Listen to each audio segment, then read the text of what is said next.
Good evening, everyone. We welcome you to this evening's meeting of the Buchanan Community Schools Board of Education. All regular meetings have been posted on our district website, in our central office, and in each district school building. Tonight's agenda has been posted on our website and emailed out to the Buchanan Community Schools Board of Education community subscription. Our school board members receive the agenda and all supporting documents for reports and action items several days prior to the scheduled meeting, so they can review information, prepare questions or comments, and are ready to participate fully in the discussions and votes that encompass the duties of their office. Board members follow the agenda and review related documents on their devices throughout the duration of the meeting. This meeting is a meeting of the Board of Education in public for the purpose of conducting the school district's business and is not to be considered a public community meeting. There is time for a regular public participation during the meeting as indicated in agenda item H. If you wish to make a presentation to the board during agenda item H, please fill out the Google form located on our district website before item H on the agenda. Unlike prior meetings, this form opens for comment at the beginning of the meeting and is turned off once we get through the public comment portion of the meeting. You may also call into the meeting to speak by calling 346-702-3831, PIN 537-113-760. The board will announce when we are ready for public comment. Please unmute yourself at that time. Thank you for your support of Buchanan Community Schools. Roll call, please. Mr. Lee, Here. Dr. Burnett, I'm here. Miss Ryder, Here. Mr. Wentworth, Here. Mr. Devlamic,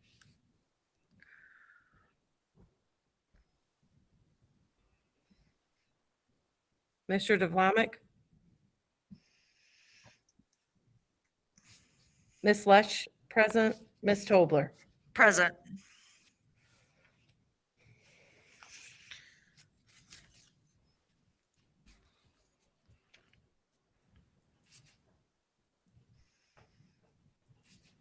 Can we please have a motion for the adoption of the agenda?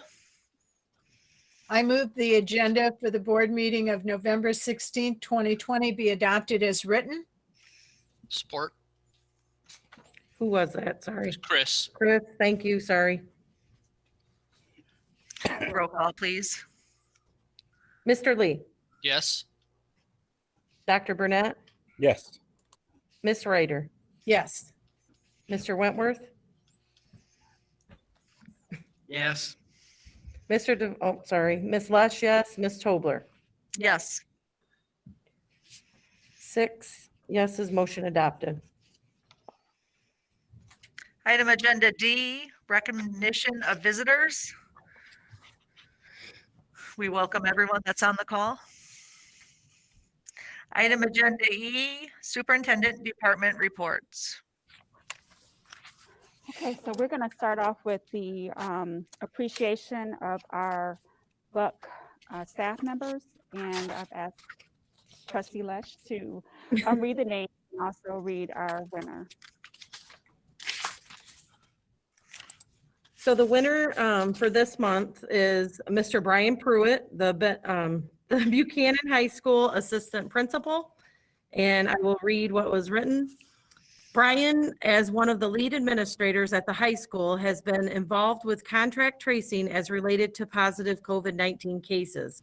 In leading this charge of gathering information for the health department, he has spent countless after-school hours helping make the high school safe. This has included actually going to students' houses to update them as to whether or not they can be in school the next day. Buchanan Community School recognizes and appreciates this extra effort to keep our staff and students safe. And then there was actually 21 applications or referrals, nominations. So I will go through all of them.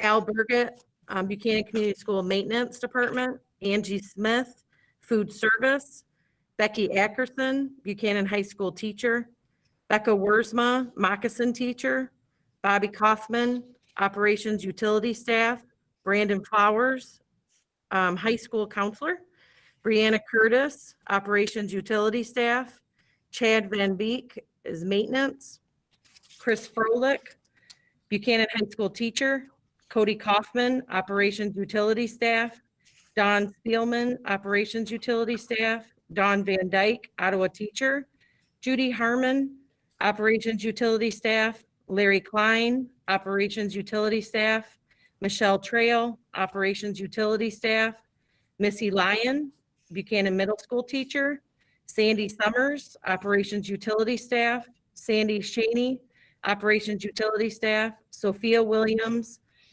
Operations Utility Supervisor, and Trinity Young, Buchanan Middle School Media Assistant.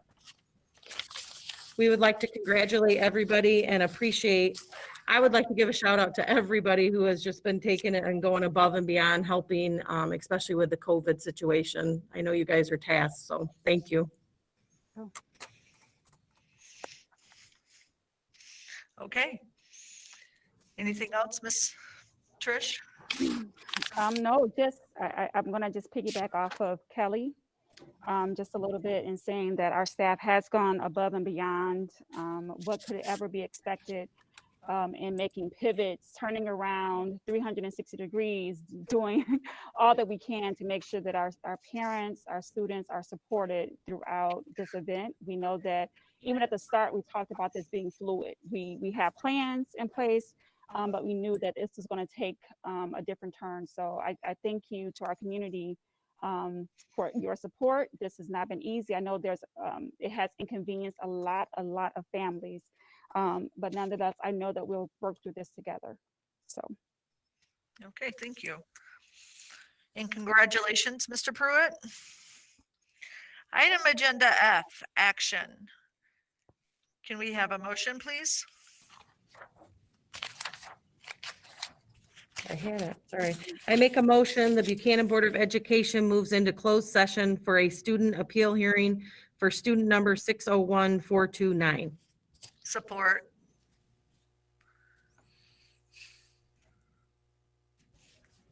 Roll call, please. Mr. Lee, Yes. Dr. Burnett, Yes. Ms. Ryder, Yes. Mr. Wentworth, Yes. Ms. Lesh, yes. Ms. Tobler? Yes. Oh, Jim is here now. Thank you. Jim? Yes. 7 yeses, motion is adopted. Okay, we will be going into closed session.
Okay, can we have a motion, please, to return to open session?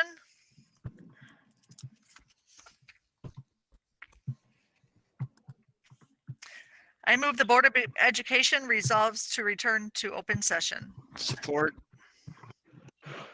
Roll call, please.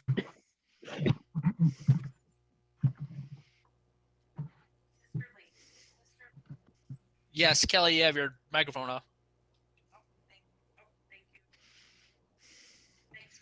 Thanks, Chris. Mr. Lee? Yes. Dr. Burnett? Yes. Miss Ryder? Yes. Mr. Wentworth? Yes. Mr. Devlamic? Yes.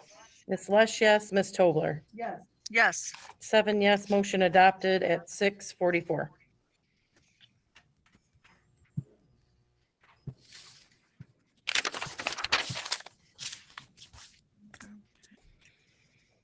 Item agenda F, action 3, student appeal resolution. I move the Buchanan Board of Education upholds the decision of the Buchanan Athletic Department Committee and Superintendent to continue suspension until 2/21/2021. Support. Roll call, please. Mr. Lee? Yes. Dr. Burnett? Yes. Miss Ryder? Yes. Mr. Wentworth? Yes. Mr. Devlamic? Yes. Miss Ryder, or Miss Lush, yes. Miss Tobler? Yes. 7 yeses, motion is approved.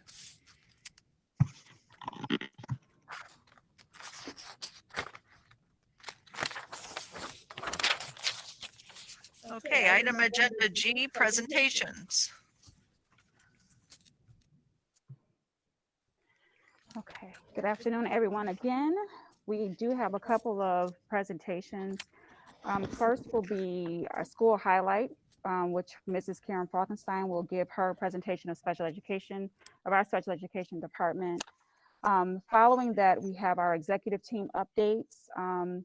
And we'll start with those team members. It will go Daryl, Phil, Trisha, and then Mark will be last for that, so he can go right into the COVID confirmation plan. Okay, all right, thank you. Go ahead, Karen. Okay, good evening. It was very difficult to figure out what to talk about tonight since I don't have anything cute to say or any scores to share or anything. So I'm just going to kind of go through the special ed process to begin with. Special education that I do is mostly geared towards compliance to the rules and regulations of the state of Michigan as well as the federal government, meeting timelines, making sure things are processed in the procedural safeguard banner for all the parents and for the students. IDEA that was that is now part of the federal laws was started in 142 and 1975 with the federal laws, which were based off of Michigan special education laws, which started previous to that. And so we're pretty fortunate in the state of Michigan to be on the forefront of special education services. Special education deals with 6 primary areas. Number 1, a free and appropriate public education, which is FAPE. Number 2, servicing students in a least restrictive environment, or LRE, which means that they have access to the general curriculum, they are with their non-handicapped peers, and they have access to extracurricular activities. Each student in special education has an IEP, which is an individualized educational plan that is geared towards the assessment that we've obtained on that student, as well as the particulars of their learning situation. We also guarantee procedural due safeguards, which every parent is informed of at every meeting that we have in our district. We also have non-discriminatory assessments of the students, so we have to use standardized assessments that have been approved at the federal and the state levels, and we have to guarantee parent participation. Referrals that we have come from a variety of sources, a lot from parents, sometimes grandparents notify us. We've even had phone calls from neighbors. Those are kind of difficult, especially if you're contacting a parent and saying, we got this referral on your kid and who thinks that your child needs some support. If the parent doesn't believe that or know about that, it's a difficult conversation. The health department refers students, Department of Social Services, doctors. You can refer anybody that you'd like to have services for too, as long as you hopefully talk to the parent. After the assessments are completed and we've had the obligatory meetings up until that point, sometimes students don't qualify. And that doesn't mean that your opinion or the parent's opinion that they need support isn't true. It means that under the state of Michigan and the federal guidelines, they don't have the requirements that help them to qualify in a particular label, like learning disabled, cognitively impaired, speech and language, etc. It means that then the general teachers need to support a 504 plan or some other kind of intervention services within that particular school. We're fortunate in the state of Michigan that students qualify from 0 to 26. So sometimes students or children, little babies are identified at birth for, if they have low tone, the APGAR scales are low, then they're referred right there in the hospital and then services start after that. We've had difficulties during the COVID experience. We've had students who were supposed to be tested and then we couldn't do that because we couldn't bring people into the building to test. We couldn't test them remotely because it was just too difficult to do with a 3-year-old or a 4-year-old, et cetera. We had to do extensions, and then the extensions led into having lots of things to do in the month of September, especially for the speech and language people. We had all the ones who were extended from the spring as well as the ones who were due in September, the 3-year evaluations. Students that moved in from out of state have to go through the complete battery so that we can ascertain whether they qualify in the state of Michigan. Sometimes they don't. Different states have different rules. They have to have rules, but they don't all have to match what, they just have to be within the broad general guidelines of the federal government. So that was a problem for us. And COVID's really hard for special needs students to pay attention, to have someone at home that can help them through the lessons. We had several students that started the year choosing remote and then begged to come back in who were special needs students. They just couldn't do it at home. It was not something that they were able to process and handle on their own without the direct overseeing from their special education teacher or their general education teacher. The other thing that's difficult is trying to text them or we email them, call them. We've even made home visits, and there's more of a pressure on the special education portion of a student's education just because there's so many federal and state mandates around the guidelines of which we have to operate the programs that the students are in.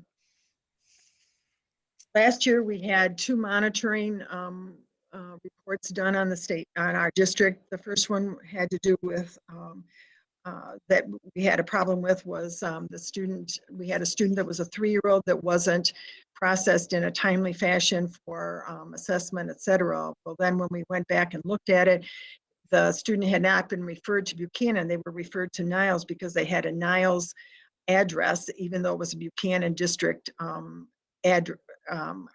a student that should have been referred to us. So they got lost in the Niles shuffle, but we had to make the monitoring plan to fix that.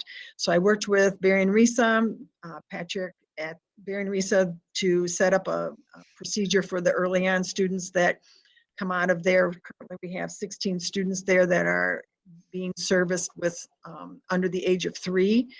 And it's worked in a pretty systematic, complete transition program this year. And so that's been a lot better. The other one was just a general monitoring on child find, how do we process referrals, et cetera, what do we do?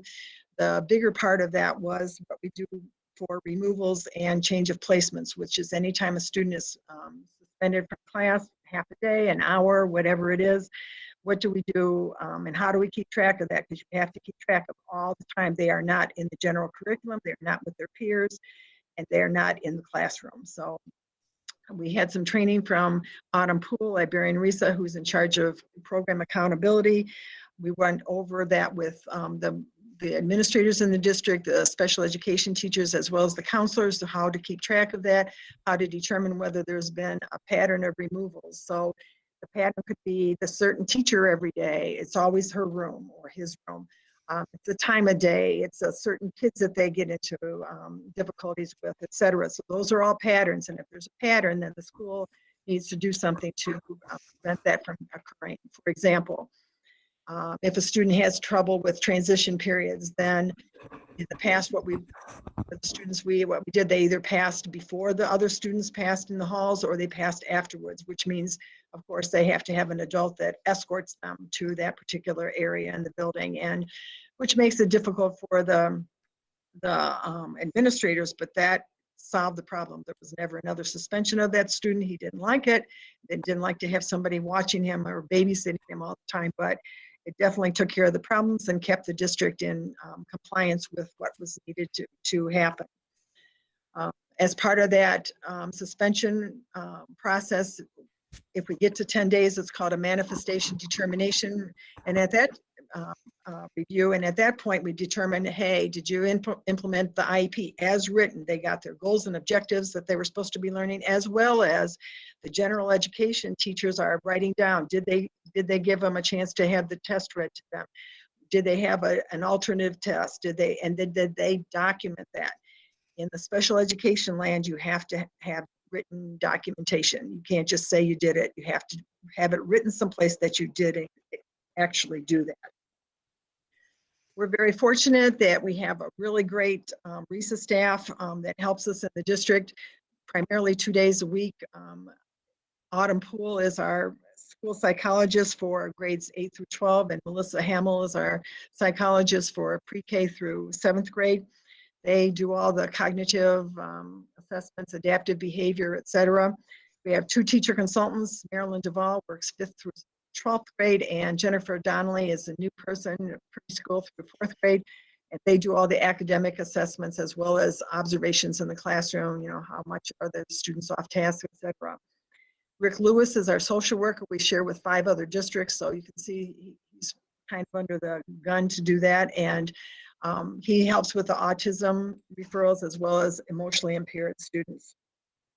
Just as you would have OT-PT services, if you broke something, we have students that have delays in their motor abilities, and those are the students that receive Molly Pate's OT services or Bonnie Dent's PT services. And it's kind of the same way that when you go to the doctor, you can keep getting those therapy services as long as you're making a certain amount of improvement. Once that improvement's done, you may not be perfect, but your services are done here too, just as they are as an adult.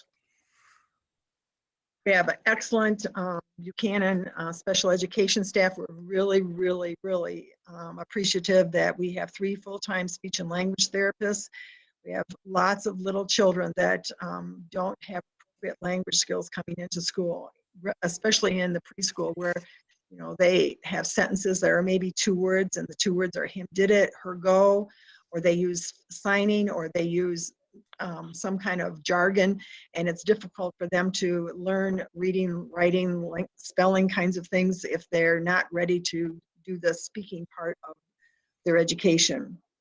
That we have a lot of parents that don't understand what is expected of a 2-year-old or a 3-year-old, so it's difficult, and they've almost missed the cutoff or the open area when they can learn those skills, and then it's kind of catch up, and that's very difficult for them.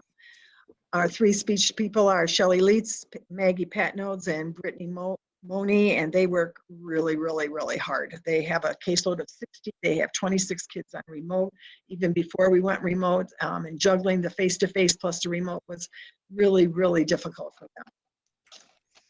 Natasha Holsinger took Kathy Tapia's place, who had been here forever and ever, and she's done a really fine job of getting up to speed with the ASD autism curriculum that's training that's offered through Berrien RESA. She has a full-time program aide, Paula Grove, and she also has a one-on-one aide for us ASD students in the morning and in the afternoon who are pretty nonverbal, and that's Christy Schlute. She gets her students from early on. Once they go through that process of 0 to push 2.5, 3, then they matriculate into her classroom if they need special education services. Some were just a little bit behind. The services they get through early on catch them up and they're good to go. We do have within this school year, probably within the next 6 months, we have 3 autistic students who will be joining her classroom, which is pretty unusual for a 3-year-old to be labeled as an autistic student unless they're pretty severe at that young age. So we're hoping that we'll be able to offer exactly what they need to be academically successful. Dawn Van Dyke works with kindergarten and first grade students. She has 3 paraprofessionals that work with her, Becky Day, Erica Shea, and Ashley Schmidt. The parapros are all the way through, are for personal health care aids or instructional aids kind of mixed together. They're for students who are seriously aggressive and cannot be left alone, who have no attention span and need to be redirected like every 5 minutes. We can't require that they have any kind of medication or counseling. They just come to school needing those services here. Some students are autistic and they also need some kind of support. And we have some students that have physical needs. Toileting needs still at the upper grade levels, as well as feeding through a stoma or something like that, or other kinds of non-traditional ways to eat at school. And so those parapros help with that also. Dawn's has been in the district for quite some time. She was formerly at the high school level and now is in Ottawa at kindergarten, first grade. The moccasin teachers are Christine Ewell, who's new to the district, and Shay Warner, who's been here a while. Their parapros are Marilyn Harmon, Patricia Smith, Vicki Toms. They have an 18 student caseload limit. We use an extension from the state of Michigan. The limit is 15 by law, and we've used that extension for many, many years. Students who are in BVA, either at the elementary, middle school, or high school level, cannot get special education services through BVA because it's not offered. So whatever special education services they get has to be offered by the classroom or the special education teachers within the district. At the high school, Holly Donnelly and Paula Witherow are the 2 teachers here, and Rita CA, who has picked up some of the overload with the virtual students. They also do a lot of work with transitions for juniors and seniors. We had Colin Trude from MRS, Michigan Department of Rehabilitation Services, did a presentation for students that were seniors and juniors last week. He also helps to place them in summer work, helps with interviewing, as long as they have an open case that their parents and the student have opened up.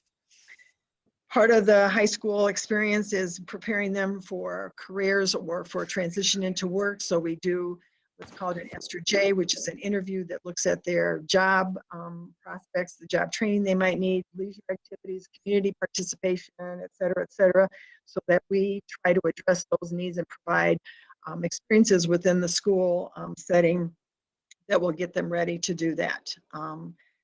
So I guess that's kind of special education in a nutshell in Buchanan. I don't know whether any of you have any questions or anything specific, or want to know something that you always had a burning desire to know. If you do you have anything that you'd like to ask me at this time? I'll just make a comment. This is Ruthie. That brings back a lot of memories of working with special ed students, and there are so many things that you just can't imagine when you walk into a classroom. What might happen that particular day with some of the students that you're referring to. Thank you for bringing me back to speed. I appreciate that. Oh, thank you. Especially now that I've been at the high school and seen firsthand some of the things that happened, some of the accommodations are really difficult. Sometimes you can have the test read if the teacher wants you to, or if the student asks, or if they both have to ask, or it can only be on certain kinds of things. And if you have even 4 or 5 special education students in your classroom, trying to juggle all their needs, plus any kid who might have a 504, and remember all the little particulars of what that specific student needs in terms of homework assignments, the delivery of services, instruction in the classroom, the assessments, etc. It's mind-boggling for them, I'm sure. And for the regular teacher, that may mean creating multiple tests, Right, multiple assessments for the same classroom, maybe 4 or 5 different assessments. So it is a handful. You're right, you're right, you're right. So, any other questions or comments? No, Sure. thank you very much. Okay, thank Yeah. you. Go ahead, Dennis. I had a Dennis. quick question. How Uh-huh. is the transition to online or the online programs in the elementaries? How has that impacted your program? That's been a little bit better in that it's taught by a Buchanan teacher. The Buchanan, at the Moccasin in Ottawa, both Stacy and Michael have designated specific times where they have online classroom during the day or on certain days during the week. So it's not as hard as it is at the high school, because at the high school, their caseloads are full, their classes are full. So they've got, 5 periods, some of them, to help do their progress monitoring on their students. They've used their prep times for that. There just isn't a lot of wiggle room at the high school as there can be at the elementary school. And so it's worked a little bit better there, but it's still really difficult for those kids to pay attention. It just is. I observed Shelley Leitz, and she was just doing a 20-minute speech and language session with some preschoolers, and oh my goodness, one was on the floor, one was crawling around, it was just, well, you can imagine. And if you're one-on-one with a student, and same thing for the classroom teachers when they're going remote now, when you walk by that student and you put your hand on their shoulder and say, hey, let's get back to work here. Well, you don't have that opportunity when you're doing remote, and especially with little kids, it's really difficult. Which brings up one more thing. When the governor's speech the other day, where she said that the special education students would be still able to come in and get services. The problem is that all their services aren't from the special ed teacher. That means Ruthie Ryder, as the social studies teacher, is she going to come in too and teach that one class for those 3 kids that are in her whatever class that is? So I think they meant really more for Blossomland or Southside or Lighthouse kinds of students that maybe have their whole day in special education, but it clearly doesn't work in a school district where, they might have 2 special education classes and the rest are gen ed. How do they do that? How does the teacher come in and teach that? It's kind of a mess. So just my personal opinion. Thank you. Thank you. Yes, thank you. I do just want to say a couple of things. Thank you, Karen, for your leadership in our special education department. You have shared a very comprehensive plan with that Buchanan does have in special education. Also, you included in your report to the board a lot of information and numbers pertaining to our students in your board report. So once again, thank you for your leadership as you help and support our building principals, because we can get in a lot of trouble without someone with your type of knowledge and skill set. So thank you for that. Well, thank you. They don't always like what I have to say, but they know they have to do it. So.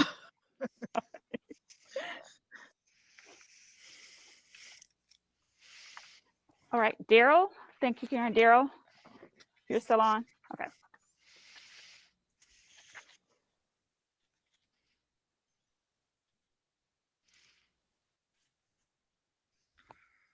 Well, he was on. Yep. He's Daryl, you went back out and then. and you're muted.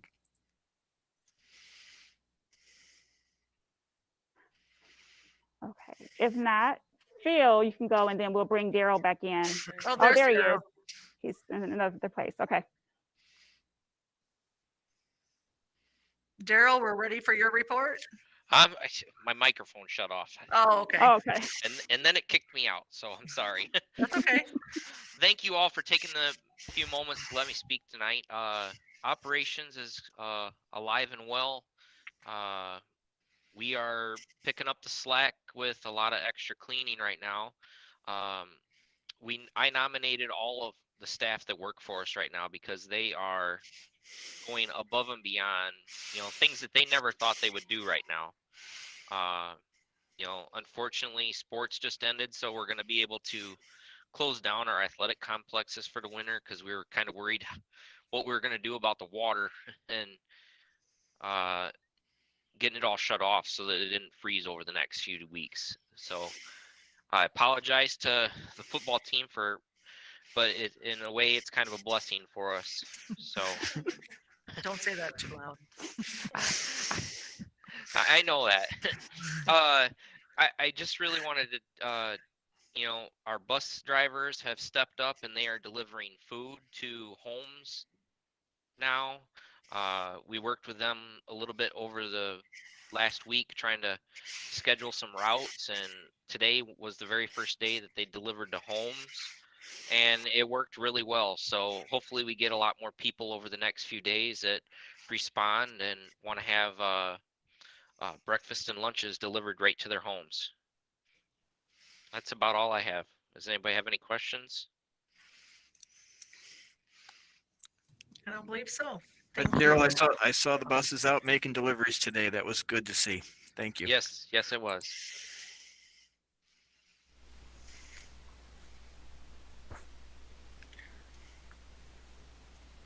Okay, Phil? It's my turn. Good evening, everyone. I know I had some trouble hearing me last time, so I'm hoping that that's fixed this time. All right, awesome. My report usually is backdated for the month prior, so I'm always a little behind, I guess. But some of the key things that I wanted to touch on are some major improvements and changes that we've made to our website. We're obviously trying to reach out and communicate with the public as much as possible, and we're doing that more now than we have ever, mostly because of the COVID updates, but also with our re-energized effort to get information out about what's going on in the district.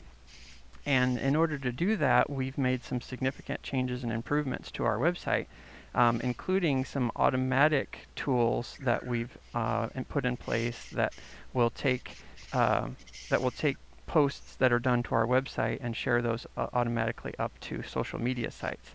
And we met with the communications committee recently, which you'll probably hear about in a little bit, and they we're going to expand that even further to reach out and get more public involved in what's going on. We've put in circulation now of 300 flash drives.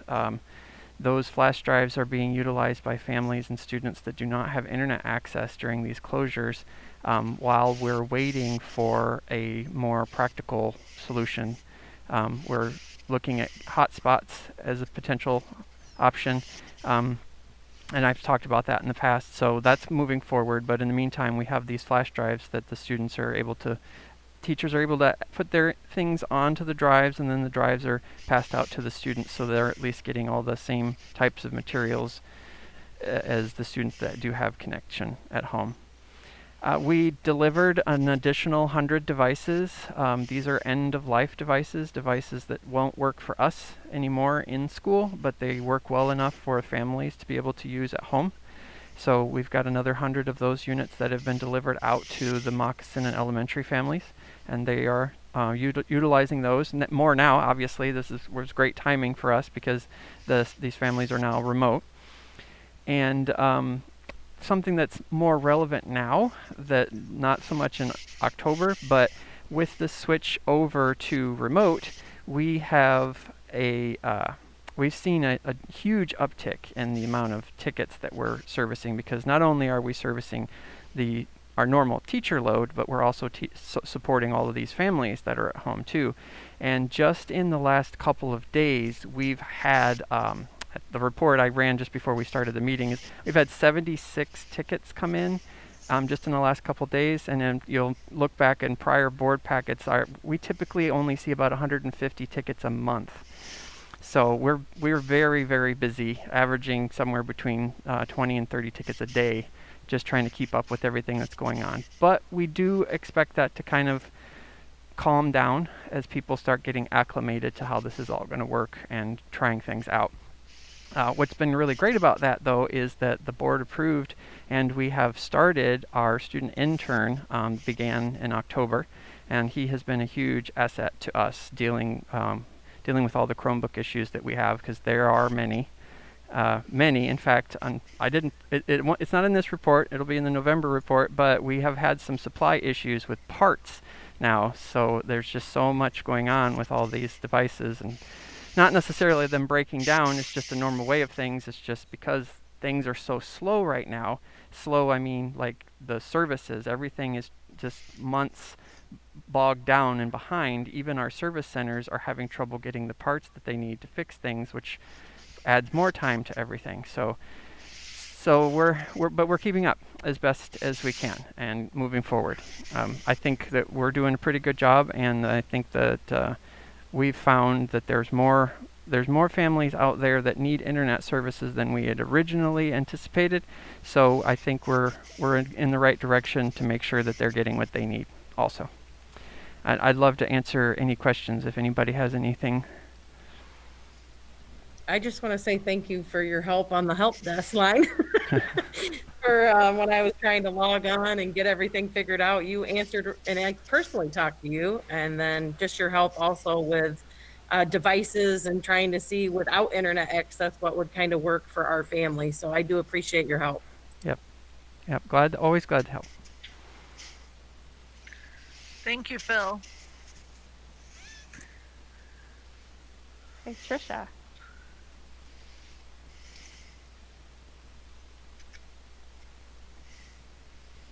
I see her.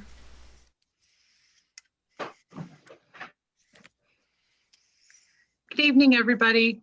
Nice to see you all. Just a couple things from me. Of course, it's that time of year again where we're doing the budget amendment. So we've been meeting with everybody, getting their suggestions and talking to them about their wants, their needs, and the must-haves, and the if we can get it list. So that's going well. I'll be working on the budget, so you guys will see that at the next December meeting to approve the budget amendment. We've also interviewed and got a letter of intent from Malone Williams. Malin, it's Malin. I never say it right. And so we're excited for that. He should be here the weekend of this Thanksgiving. He said he'd be here by December 1st. So we're looking forward to that. He'll be here just in time to kick off, hopefully back to school, back to transportation, and if all things go as we can will it, get everybody back and going.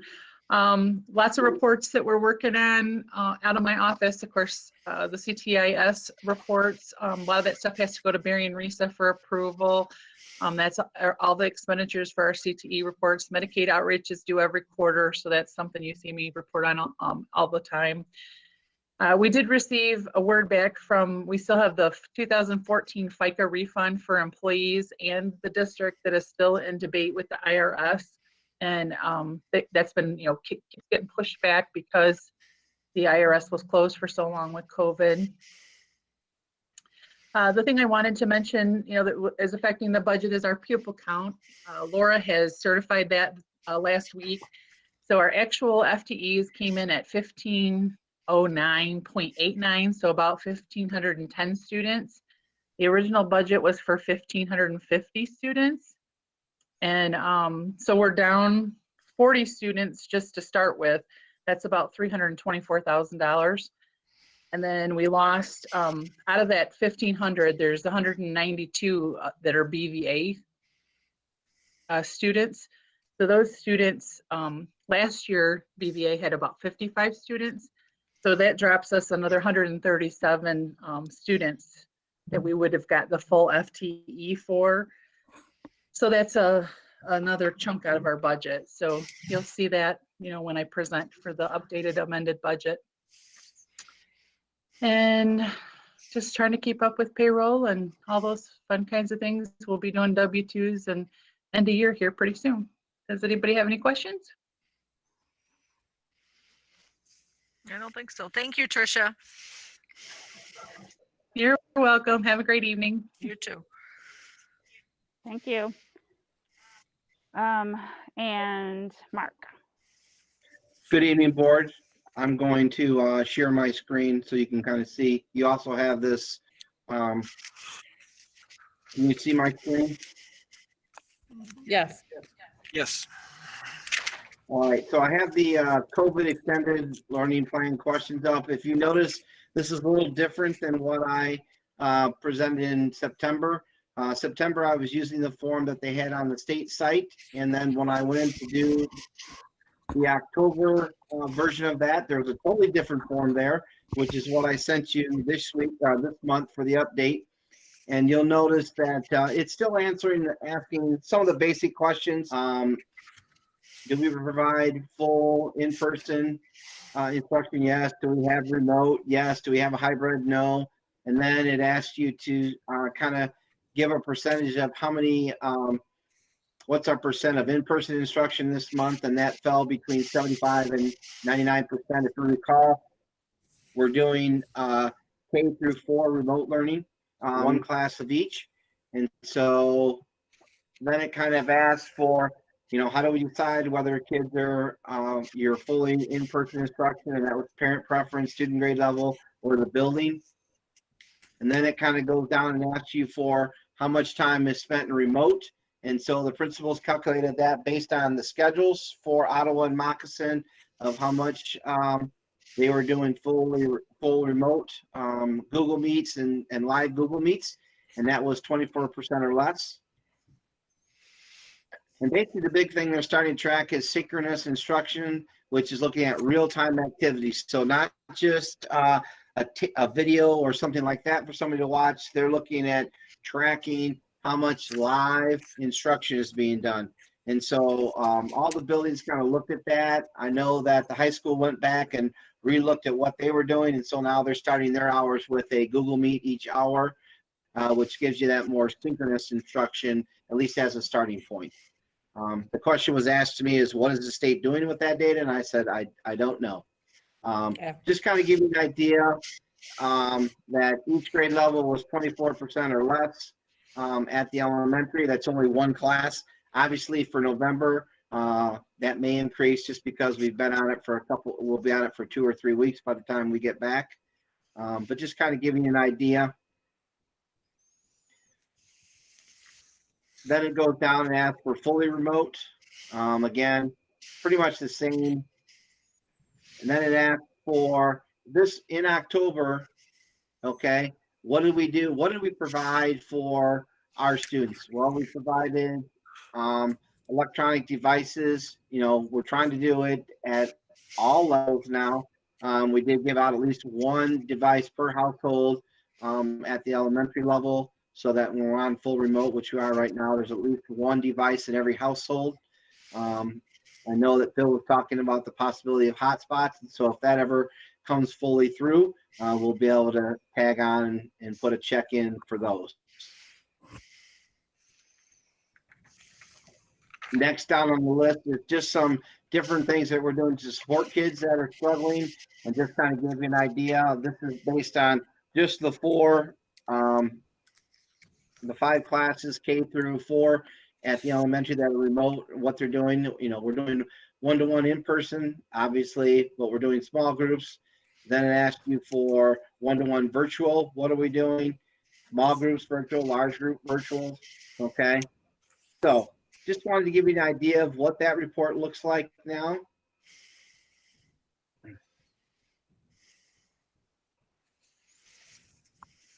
Are there any questions? And we did want to open it up to anyone in the community to ask any questions about our remote plan. First, do you know if there's anybody on the line that had any questions or comments? I don't know. I think that'll happen right now. No. And then once Okay. the community dialogue part too, there might be some, but right now, no. Okay. All right, did anybody have any questions for the board? This is a report that you'll see each month. It's a requirement from the state. And so I'll be presenting each month on that. And board, this is tied to our state aid dollars this year, so we have to do this monthly, so just so you know. Mark, how are we using this report to adjust our, are we using this report to adjust our learning, our teaching, anything?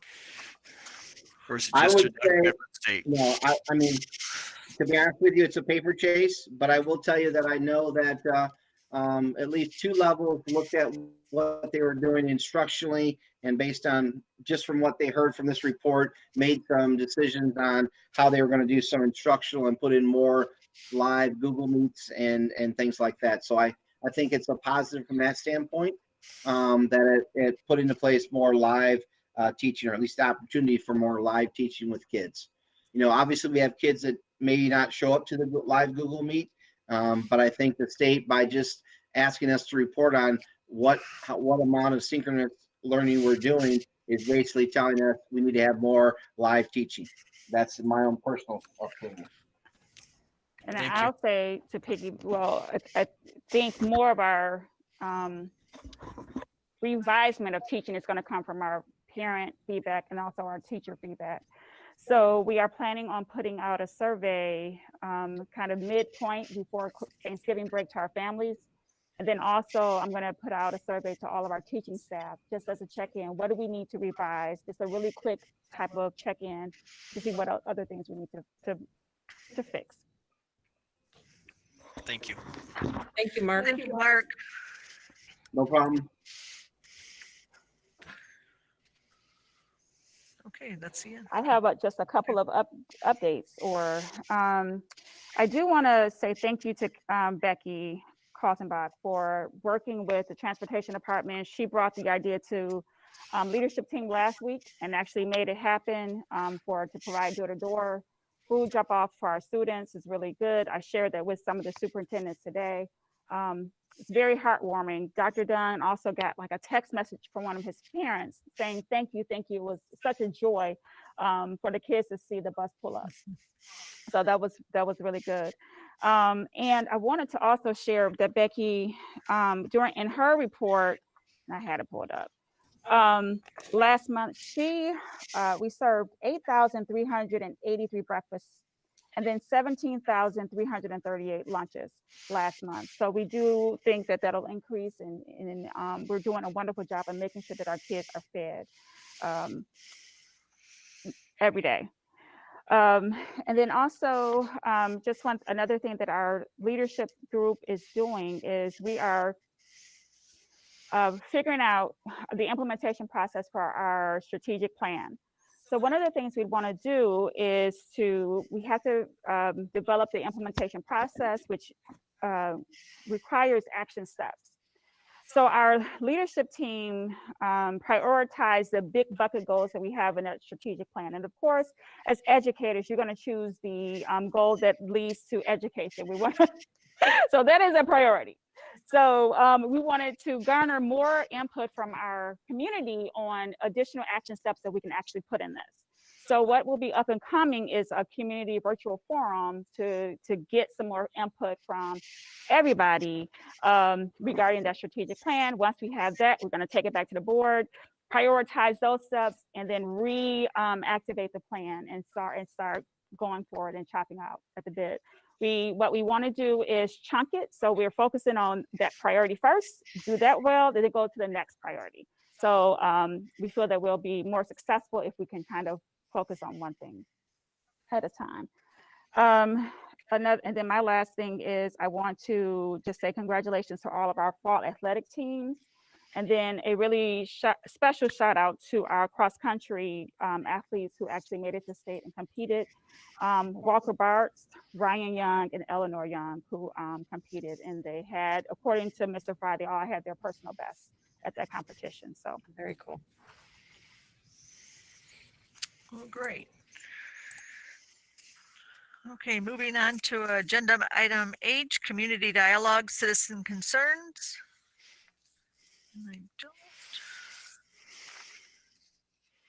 I don't see any. Okay. Item agenda I, adoption consent agenda items. Motion, please. Hang on.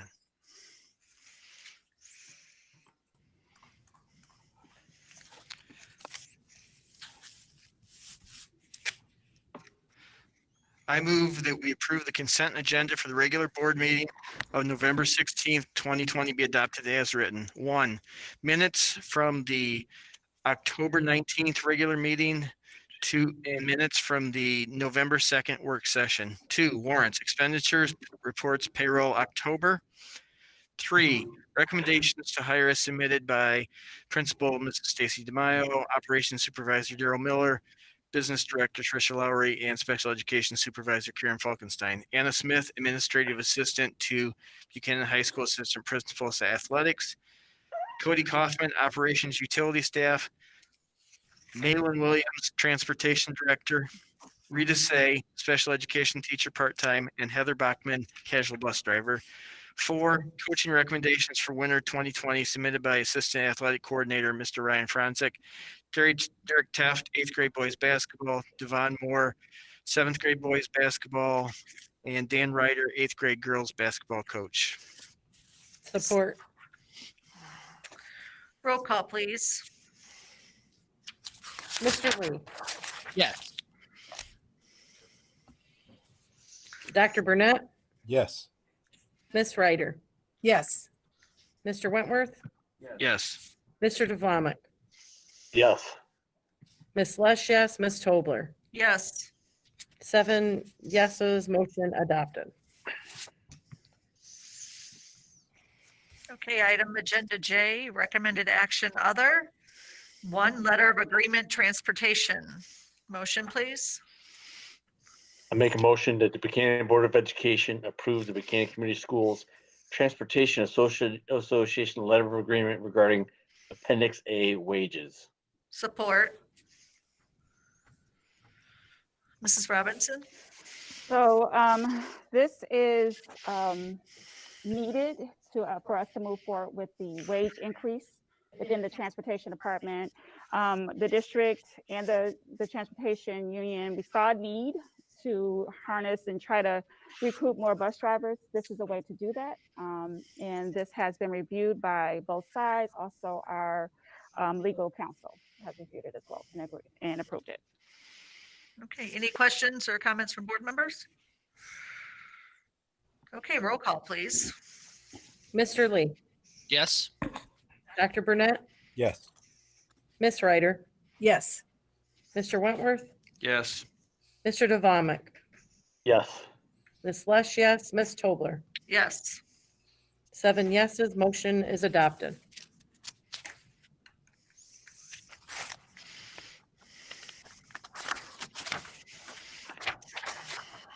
Item agenda J2, student handbook update. Motion, please. I I move make the Buchanan Board of Education adopts the Buchanan High School Handbook updates for 2020, 2021 school year as presented. Support. And And of Mrs. course, this Robinson. is a usual, an annual adoption, I'm sorry. And Mr. Pruitt has all of the COVID-19 updates that were needed in the handbook. So, and you do have those listed out for you. Is that why it's later than normal to adopt the COVID-19 stuff? And I will say, Mr. Pruitt, this was on his table, and he was also the COVID-19 liaison as well. And I just think for us, managing both has been difficult to get all of these additional upgrades in the handbook. So we were not expecting this many quarantine cases, COVID cases as we had. Okay, any questions or comments from board members? Nope. Okay, roll call, please. Mr. Lee, Yes. Dr. Burnett, Yes. Ms. Ryder, Yes. Mr. Wentworth, Yes. Mr. Devonick, Yes. Ms. Lesh, yes, Ms. Tobler. Yes. 7 yeses, motion is adopted. Item agenda J3, Neola, second reading motion, please.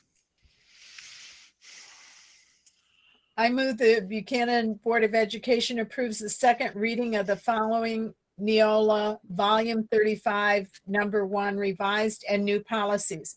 Policy 4362.01, threatening behavior towards staff members. Policy 5610, removal, suspension, expulsion, and permanent exclusion of students. Policy 5611, due process rights. Policy 7440, facility, that's faculty, facilities security, and 8450.01, protective facial coverings during pandemic, epidemic, and that's the new policy. Support. Mrs. Robinson? These policies were brought before the committee, I think maybe a month ago, 2 months ago. And we brought it to the board for the first reading last month, and this is the second reading. Okay. Any questions or comments from board members? Roll call, please. Mr. Lee, Yes. Dr. Burnett, Yes. Ms. Ryder, Yes. Mr. Wentworth, Yes. Mr. Devlamic, Yes. Ms. Lesh, yes, Ms. Tobler, Yes. 7 yeses, motion is adopted.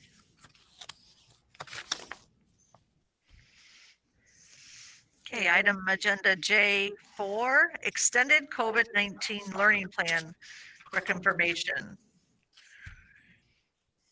I Motion, make a please. motion, I'll make a motion that the Buchanan Board of Education reconfirms the extended COVID-19 learning plan for the Buchanan Community Schools as presented by Buchanan administration.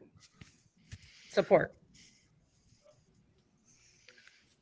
And Mark just presented the confirmation plan earlier. So if you have any questions, well, we had an opportunity for questions then, so. Okay. Will we see this on every meeting then, when he reviews You'll see it? this on every meeting, so it might be, yeah. Yeah. Monthly. So you might want to add it to the consent, I don't know. But Yeah, it'll be on could. every Oh, yeah, agenda. because we'll discuss it at that time. Mhm. Okay, roll call, please. Mr. Lee, Yes. Dr. Burnett, Yes. Ms. Ryder, Yes. Mr. Wentworth, Yes. Mr. Devlamic, Yes. Ms. Lesh, yes, Ms. Tobler, Yes. 7 yeses, motion is adopted.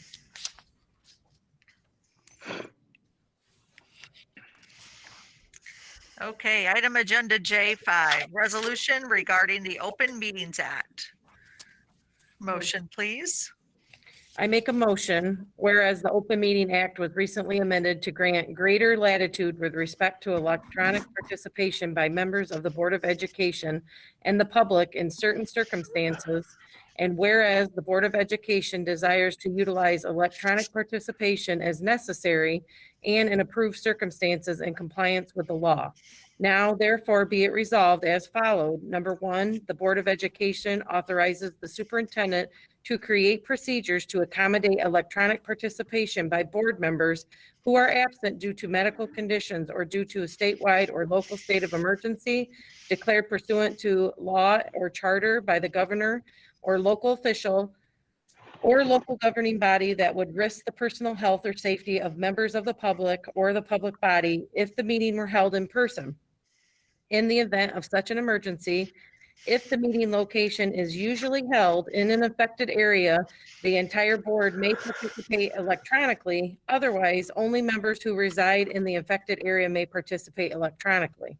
A, for the purpose of this paragraph, medical condition means illness, injury, disability, or other health-related condition.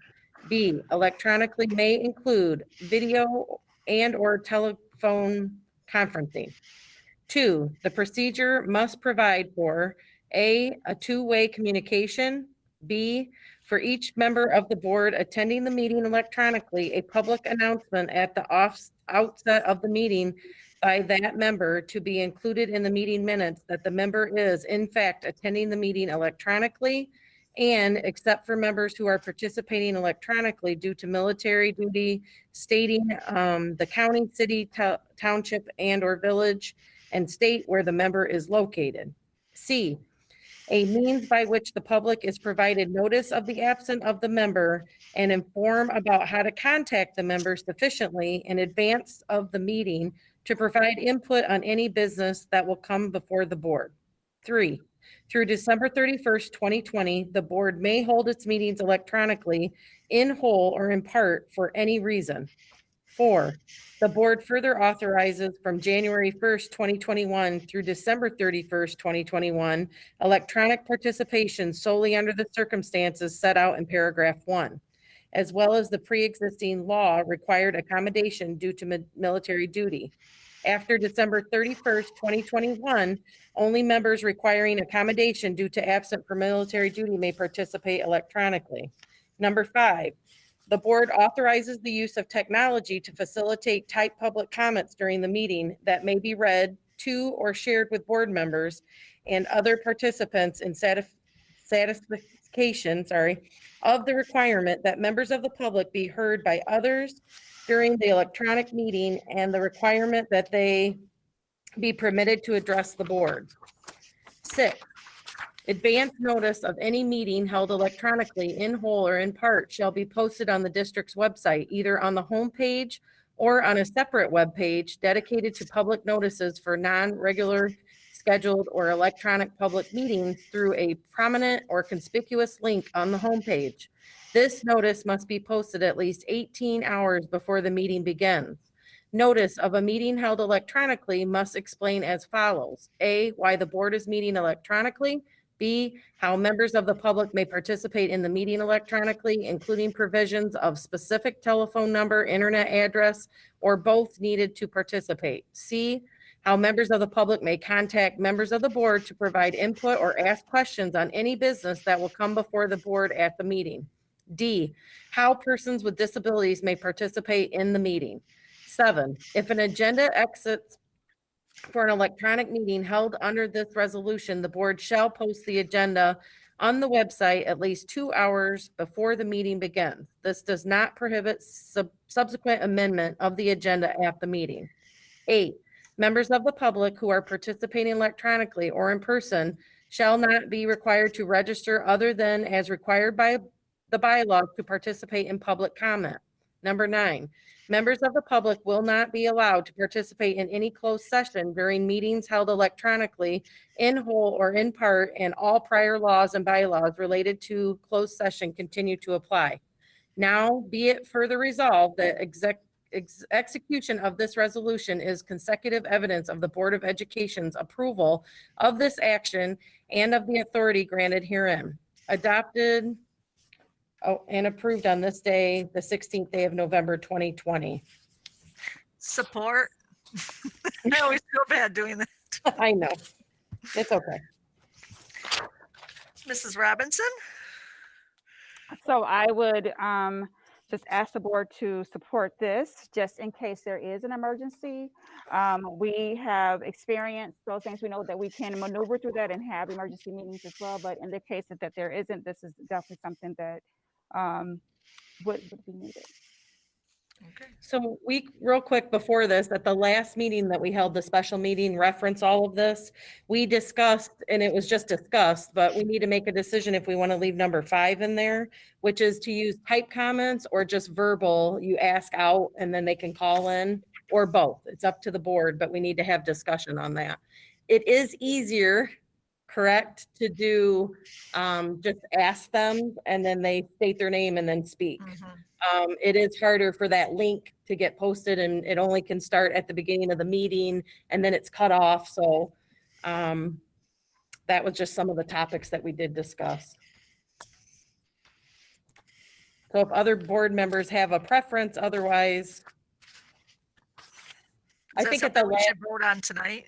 well, you just either remove it or leave it. Right. So we would just amend that to remove that out of there and just allow for public comment. So the president would open it up verbally instead of the written. Right.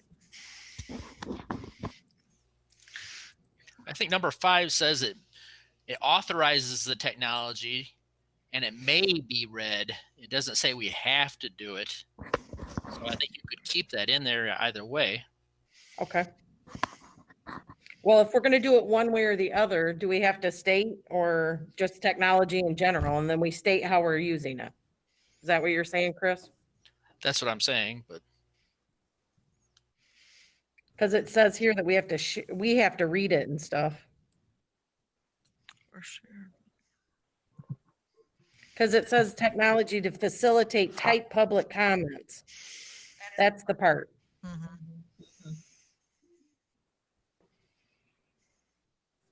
I'm okay with the verbal because it's the easiest. And that's what they actually discussed in our meeting with the MASB attorney, Brad Banasek. He mentioned that just opening it up, verbally saying, letting people log on, or take their thing off mute and then speak, was the easiest way for that. I like that. That gives a chance for them to be able to talk to the board. And sometimes if you have to verbalize, that's more significant than just typing out a concern. The only issue may be if we keep track of that where we are in the meeting itself in person, we always had people submit briefly what they were saying. But I do agree that I think the verbal is a better handle on this particular issue and concerns. I agree.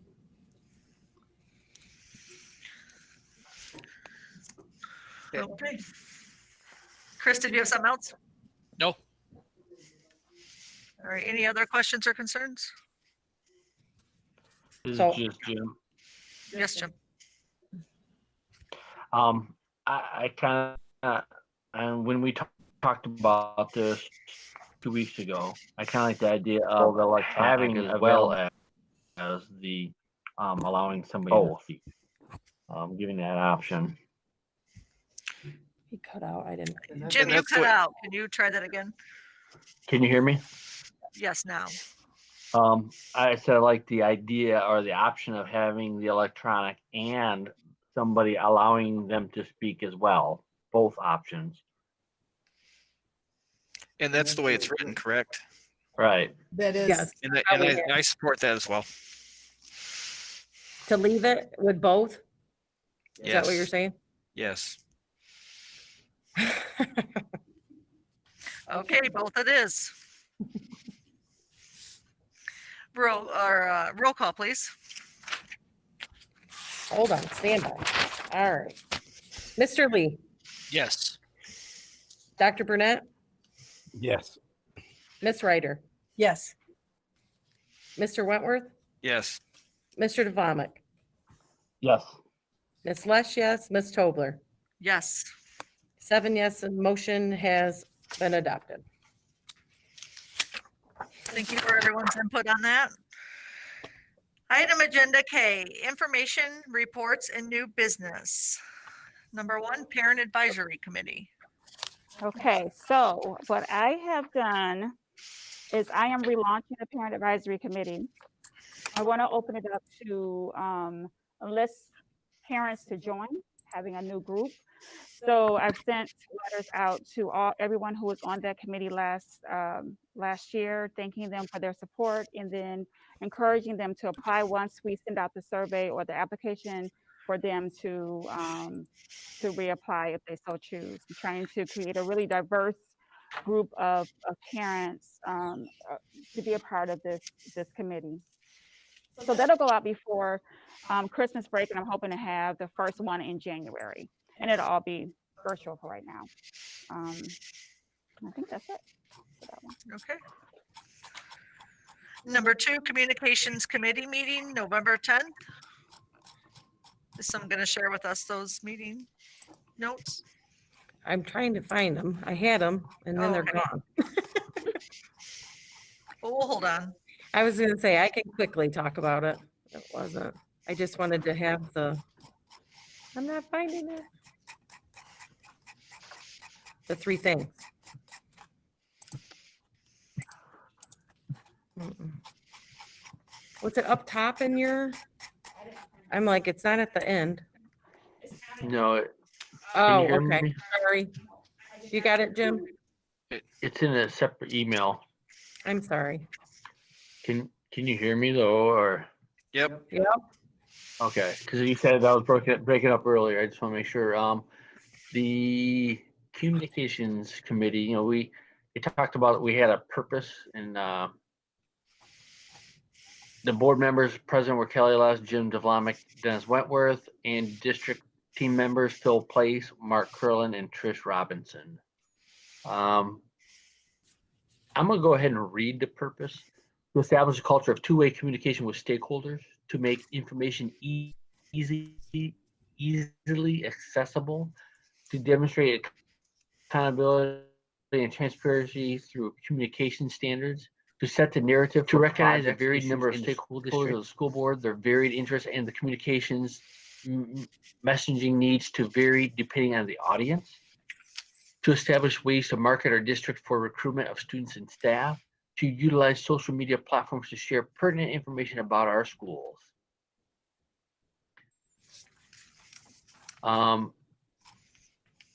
Other action steps to achieve the purpose: a team reviewed previously submitted agenda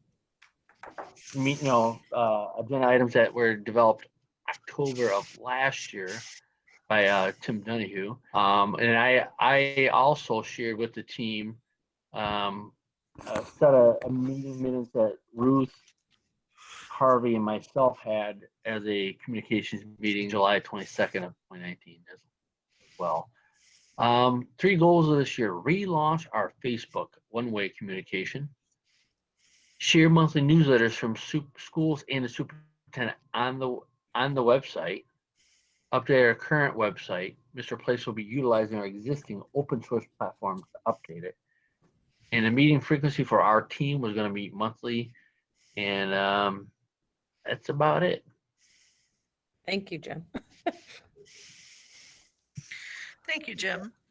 Okay, well, item agenda K3, capital planning committee meeting on November 11th. It's easier for you to say. Want me to try it again? No, that's good. I'll give that review of that meeting. The Capital Committee met virtually on November 11th. The individuals present at the meeting included Trish Robinson, Mark Kurland, Ruth Ryder, Jim Devlamick, Phil Place, Trisha Lowry, Daryl Miller, and myself. We had a question and answer session with Mr. George Taylor from a company called Site Logic. Mr. Taylor talked to the committee last February, but then everything got shut down due to COVID. But Mr. Taylor's company works with organizations to conduct energy saving projects and pay for them with guaranteed future utility savings dollars. The committee charged Mr. Taylor's company with conducting a facilities audit. And once the audit is complete, we will determine if we want to work with Site Logic. The committee will also build a comprehensive facilities plan that will identify projects and the appropriate funding sources. The committee will bring that plan to the full board and we will share it publicly. During the meeting, we also discussed changing the name of the committee from Capital Committee to Facilities Committee. So we can broaden the scope from just directing the spending of sinking fund dollars to directing the spending of budgetary dollars as they relate to all of our educational facilities. That's it. I like changing the name. Okay, does any board members have any questions or comments? I wanted to share just 2 things that I saw out on social media, just with parent questions. One of the things is they kept saying, we understand all the calls, but then it's like they're frustrated. By law, we have to call and notify. Ms. Robinson has to put out those messages and those letters. So we do appreciate the community understanding. It is a lot. It is because there is a lot. So just so you know, that is by law, we have to do that. And then a couple people were asking about the delivery of meals, and you can get with the food service, and the number is posted on our website, and you can schedule something with Ms. Kaltenbach for that. Okay, does anyone else have anything? Only thing I'll add is we're in the process of police department's process working with our schools to take 20 kids out from our schools for Shop of the Cop here soon. Oh, I'm working with Laura Hinkle with the schools to do that, as well as provide some holiday meals for a couple of families here, especially during these times of the pandemic, and along with the other economic challenges that we've made, and our local businesses have been stepping up to make donations, so that's can happen. So Are Great. you doing donations, Harvey? Because sometimes there's like wrapping paper up at the Legion. Are you doing any of that, or where can we donate, I guess? if you're donating, we're taking cash donations at the police department. One business has done matching, meaning for every match of $100 or every donation of $100, they'll match up to 500. So we've got that going, as well as basically other businesses donating money, or after the 17th, I think it is, based on what we have to do as far as cutting a check from the city to get the gift cards. It's a matter of donating gift cards after that time frame to the police department from Walmart. Thank you. thank you. Okay, item agenda M, next board meeting is Monday, December 14th at 6 p.m. Everyone have a great evening. The meeting's adjourned. Thank you.